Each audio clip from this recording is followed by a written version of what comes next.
திருப்பத்தூர் மாவட்டம் மண்டலவாடியில் நடைபெற்று வரும் அரசு விழாவில் முதலமைச்சர் மு க ஸ்டாலின் உரையாற்றி வருகிறார். அதனை காணலாம். சொன்னார், இதுவரைக்கும் இந்த அளவுக்கு கூட்டத்தை நான் பார்த்ததே இல்லை. நம்ம அரசு செஞ்சிருக்கிற மாதிரி திட்டங்கள் இதுவரைக்கும் தமிழ்நாட்டில், தமிழக வரலாற்றில் நடைபெற்றதில்லைன்னு பெருமையோடு சொன்னார். அந்த அளவுக்கு திட்டங்களை செஞ்சிருக்கோம், செஞ்சிட்டு இருக்கோம், தொடர்ந்து செஞ்சுக்கிட்டே இருப்போம். அதனால தான் நீங்க அன்பை வாரி வழங்கி கொண்டிருக்கிறீங்க. நேற்று மாலை 5 மணிக்கு வேலூர்ல இருந்து நாங்கள் திருப்பத்தூருக்கு புறப்பட்டோம். இந்த திருப்பத்தூர் வந்து சேருவதற்கு 6 மணி நேரம் ஆச்சு. 5 மணிக்கு எங்களுடைய பயணம் தொடங்கி 11 மணிக்கு திருப்பத்தூர் வந்து நாங்கள் முடிவடைய பயணத்தை முடித்தோம். அந்த அளவுக்கு சாலையின் இருமருங்கிலும் கூட்டம். கழகத்தோழர்கள் தரக்கூடிய வரவேற்பு ஒரு பக்கம், அதையும் தாண்டி பொதுமக்கள், இளைஞர்கள், தாய்மார்கள், மாணவர்கள், மாணவியர்கள், விவசாயிகள், தொழிலாளிகள், இப்படி பல்வேறு தரப்பட்ட மக்கள் தந்த வரவேற்பு. இந்த வரவேற்பை பார்க்கிற போது நான் கொஞ்சம் இருமாப்போடு பெருமையோடு தெரிவிக்க விரும்புவது என்னவென்று கேட்டால், 2026 மட்டும் இல்ல, அது 31 இருந்தாலும் 36 இருந்தாலும் என்றைக்கும் நாம் தான் இந்த நாட்டை ஆளப்போகிறோம் என்பதற்கு அடையாளமாக மக்கள் தந்திருக்கக்கூடிய வரவேற்பு எடுத்து காட்டியிருக்கிறது. குறிப்பாக இந்த மாவட்டத்துடைய பொறுப்பு அமைச்சர் நம்முடைய கலைஞர் தான் அடிக்கடி சொல்லுவார், எதிலும் வல்லவரான ஏவாவேல் என்று.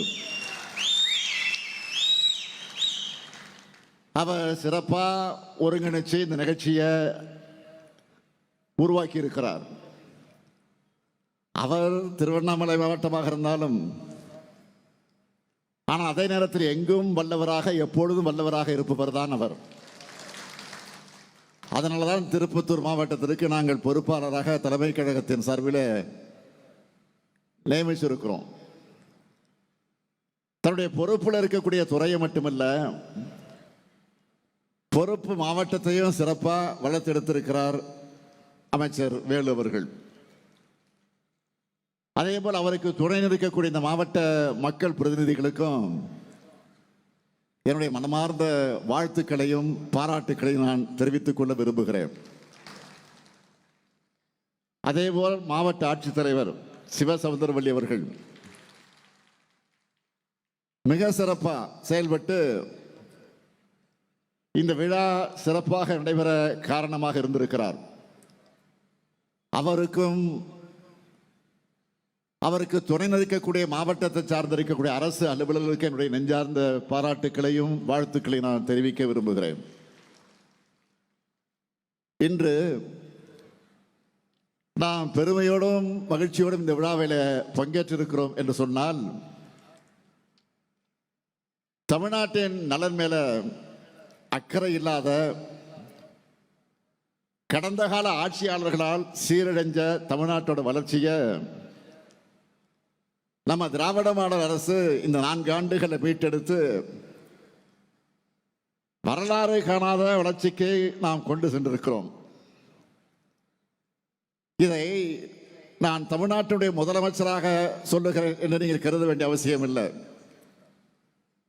தமிழ்நாட்டுக்கு ஓரவஞ்சனை செய்கிற ஒன்றிய அரசால கூட நம்முடைய வளர்ச்சியை மறைக்க முடியல. அதனால தான் ஒன்றிய அரசு தமிழ்நாடு 9.69 விழுக்காடு வளர்ச்சியோட இந்தியாவோட மற்ற மாநிலங்களை விட பொருளாதார வளர்ச்சியில புதிய உச்சத்தை அடைஞ்சிருக்கிறதா சொல்லியிருக்கு. இந்தியாவோட ஜிடிபியில் நம்முடைய பங்கு எவ்வளவு தெரியுமா? 9.21 விழுக்காடு. அதாவது நாட்டோட வளர்ச்சியில 110 விழுக்காடு நாம 10 விழுக்காடு கிட்ட நாம் இருக்கிறோம். அது மட்டுமல்ல, சமூக முன்னேற்ற குறியீடுகளில் நாம் தான் முதலிடத்தில் இருக்கிறோம். உயர்கல்வி சேர்க்கை விகிதத்தில் முதலிடம் தமிழ்நாடு. வறுமை இல்லாத நிலையை உருவாக்குவதில் 2வது இடம் நாம் இருக்கிறோம். நீடித்த வளர்ச்சி குறியீட்டிலையும் மருத்துவ குறியீட்டிலையும் 3வது இடம். பணவீக்கம் குறைந்த மாநிலம். நாட்டிலேயே அதிக தொழில் மயமாக்கப்பட்டிருக்கக்கூடிய நகரமயமாக்கப்பட்டிருக்கக்கூடிய மாநிலமா நம்ம தமிழ்நாடு வளர்ந்து வந்து கொண்டிருக்கிறது. வேளாண் துறை மூலமா பாசனை பரப்பும் வேளாண் உற்பத்தியும் அதிகமாகி இருக்கு. தொழிலாளர்கள் அதிகரிச்சிருக்காங்க. தேசிய சராசரியை விட தமிழ்நாட்டில் தனிநபர் வருமானம் வளர்ச்சி பல ஆண்டுகளா அதிகமாக இருக்கு. இந்த வளர்ச்சிக்கு அடிப்படை காரணம்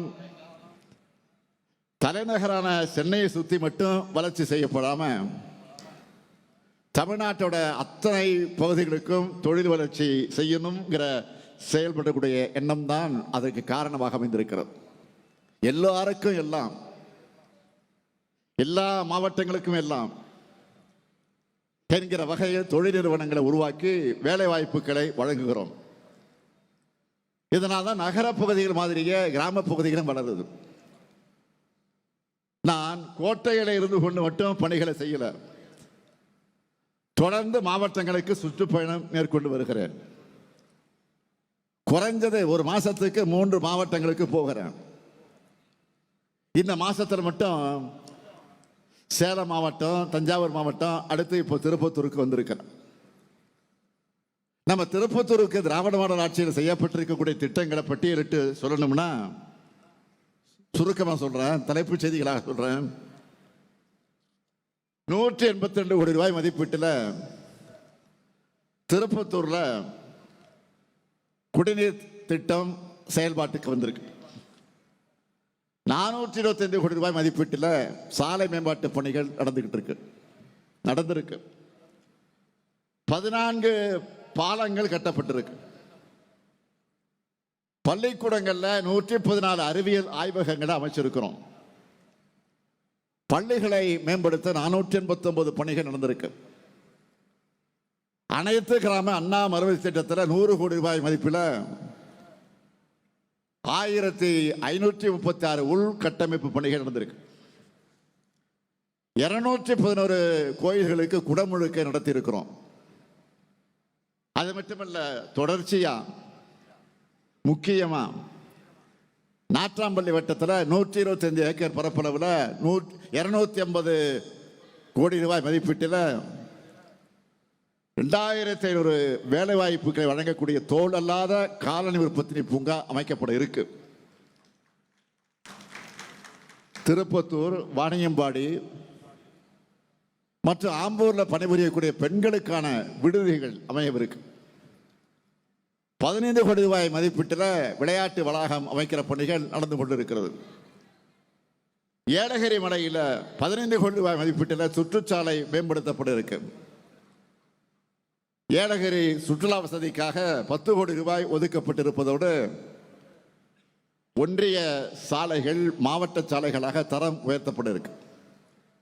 இப்படி ஏராளமான பணிகளும் திட்டங்களும் நம்ம திருப்பத்தூருக்கு செய்யப்பட இருக்கு, செஞ்சுக்கிட்டு இருக்கிறோம். அது மட்டுமல்ல, திராவிட மாடல் அரசுடைய முத்திரை திட்டங்கள்னு பல இருக்கு.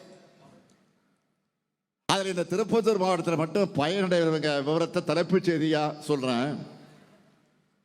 கலைஞர் மகளிர் உரிமை திட்டத்தில் 1,74,000 மகளிர் மாதம் 1000 ரூபாய் பெறாங்க.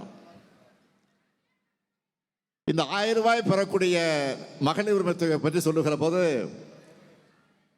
நான் ஏற்கனவே சொல்லியிருக்கேன், சில பகுதிகளில் அது கிடைக்காத விடுபட்டு இருக்கக்கூடிய நிலை இருந்து கொண்டிருக்கிறது என்பது எல்லோருக்கும் தெரியும். அதனால் விடுபட்டு இருக்கக்கூடிய அந்த தாய்மாருடைய கணக்கை எடுத்து, மகளிர் கணக்கு எடுத்து, அதை விரைவில் ஆகஸ்டோ அல்லது செப்டம்பர் மாதத்திலோ அதை உடனடியாக வழங்குவதற்கு ஏற்பாடு செய்யப்பட்டிருக்கிறது என்பதை இந்த நேரத்தில் நான் பெருமையோடு தெரிவித்துக் கொள்ள விரும்புகிறேன். அதேவேளை முதலமைச்சருடைய காலை உணவு திட்டத்தில் 42,000 மாணவர்கள் சத்தான உணவை சூடா சுவையா சாப்பிட்றாங்க. 7,000 மாணவிகளுக்கு புதுமை பெண் திட்டத்தில் மாதந்தோறும் 1,000 ரூபாய் வழங்கப்படுகிறது. 5,000 மாணவர்களுக்கு தமிழ் புதுமை திட்டத்தில் மாதந்தோறும் 1,000 ரூபாய் வழங்கப்படுகிறது. மக்களை தேடி மருத்துவ திட்டத்தில் 4,41,000 பேர் பயனடைந்து கொண்டிருக்காங்க. 20,000 பேருக்கு நகைக்கடன் தள்ளுபடி செய்யப்பட்டிருக்கு. கலைஞரின் அனைத்து கிராம ஒருங்கிணைந்த வளர்ச்சி திட்டத்தின் கீழ் 94,000 விவசாயிகள் பயனடைந்திருக்காங்க. 3,45,000 பெண்களுக்கு சுயஉதவி குழு கடனாக 1,754 கோடி ரூபாய் தரப்பட்டிருக்கு. 7,000 பேருக்கு வீடு தரப்பட்டுள்ளது. 1,041 குழந்தைகளுக்கு பெண் குழந்தைகள் பாதுகாப்பு திட்ட நிதி வழங்கப்பட்டிருக்கு. 30,000 கர்ப்பிணி பெண்களுக்கு நிதி உதவி வழங்கப்பட்டிருக்கு. 1,036 குழந்தைகளுக்கு ஊட்டச்சத்து வழங்கப்பட்டிருக்கு. 41,000 மாணவ மாணவியருக்கு சைக்கிள் வழங்கப்பட்டிருக்கு. 2,000 மாற்றுத்திறனாளிகளுக்கு தேவையான கருவிகள் வழங்கப்பட்டிருக்கு. அமைப்பு சாரா தொழிலாளர்கள் 88,000 பேர் பல்வேறு நிதி உதவிகளை பெற்றிருக்கிறாங்க. 19 திருநங்கையருக்கு தொழில் தொடங்க உதவி செய்யப்பட்டிருக்கு. 18,000 பழங்குடியினருக்கு எஸ்டி சான்றிதழ் தரப்பட்டிருக்கு. அம்பேத்கர் தொழில் முன்னோடிகள் திட்டத்தில் 56 பேருக்கு மானியத்துடன் கடன் உதவி தரப்பட்டிருக்கு. இந்த மாவட்டத்தில் மட்டும் 27,000 பேருக்கு வீட்டுமனை பட்டா வழங்கப்பட்டிருக்கு. இந்த நேரத்தில் நான் பெருமையா ஒரு செய்தியை சொல்றேன். 5 மாதங்களுக்குள்ள தமிழ்நாடு முழுக்க 5 லட்சம் வீட்டுமனை பட்டாக்கள் வழங்கணும்னு வருவாய்த்துறையினருக்கு ஒரு இலக்கை நாங்கள் நிர்ணயித்தோம். ஆனால் இன்று இந்த இலக்கையும் தாண்டி டிசம்பர் 24 இப்போ வரைக்கும் மொத்தம் எவ்வளவு கொடுத்துருக்கோம் தெரியுமா? இது வரைக்கும் 6,91,728 வீட்டுமனை பட்டாக்கள் வழங்கியிருக்கோம். இப்படி ஒவ்வொருத்தருக்கும் பார்த்து பார்த்து திட்டங்களை செஞ்சு தந்துகிட்டு இருக்கிறோம். இன்று காலையில கூட திருப்பத்தூருக்கு என்னென்ன தேவைகள் இருக்குன்னு கேட்டேன். கேட்டுட்டு அறிவிப்பு செய்யாமல் இருக்க முடியுமா? அதனால தான் இந்த மாவட்டத்துக்கான 5 அறிவிப்புகளை இப்போ வெளியிட போறோம். முதலாவது அறிவிப்பு, ஆலங்காயம் ஊராட்சி ஒன்றியத்தில் இருக்கக்கூடிய நெக்னாமலை பகுதியிலே வாழக்கூடிய குழந்தைகளுக்கு பள்ளிக்கு செல்லவும், பொதுமக்கள் மருத்துவ வசதிகள் பெறவும், வேளாண் விற்பனை பொருட்களை விற்பனை செய்யவும் 30 கோடி ரூபாய் செலவில் 7 கிலோமீட்டர் நீளமுள்ள சாலை அமைக்கப்படும். இரண்டாவது அறிவிப்பு, குமாரமங்கலம் பகுதி மக்களுக்கு சீரான மின் விநியோகத்தை உறுதி செய்கிற வகையில் அந்த பகுதியில் 6 கோடி ரூபாய் செலவில் புதிய துணை மின் நிலையம் அமைக்கப்படும்.